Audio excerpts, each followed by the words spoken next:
Patay ang isang miyembro ng Barangay Peacekeeping Action Team habang dalawa pa ang sugatan matapos pagbabarilin ng hindi pa nakikilalang mga salarin sa bayan ng Sharif Agwak, Maguindanao del Sur. Magbabalita dyan si Patrolwoman Angela Bandalilipe. Patay ang isang miyembro ng Barangay Peacekeeping Action Team habang sugatan naman ang dalawang kasama nito matapos pagbabarilin sa poblasyon Sharif Agwak, Maguindanao del Sur nito lamang 18 ng Mayo taong kasalukuyan. Kinilala ng mga otoridad ang mga biktima na si alias Nasho, 30 anyos, isang BPAT member, alias Sam at alias Isaak na parehong sugatan at residente ng naturang lugar.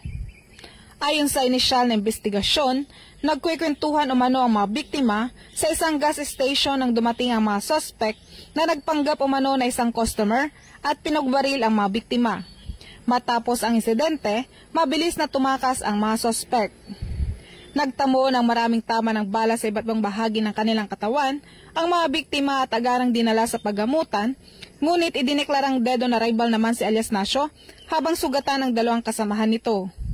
Na-recover sa crime scene ang 66 na basyo na sa ngayon ay nasa kustudiyan na ng Regional Forensic Unit BAR para sa ballistic examination. Patuloy pa ang malalimang investigasyon upang matukoy ang motibo sa likod ng pamaril at upang makilala at madakip ang mga salarin.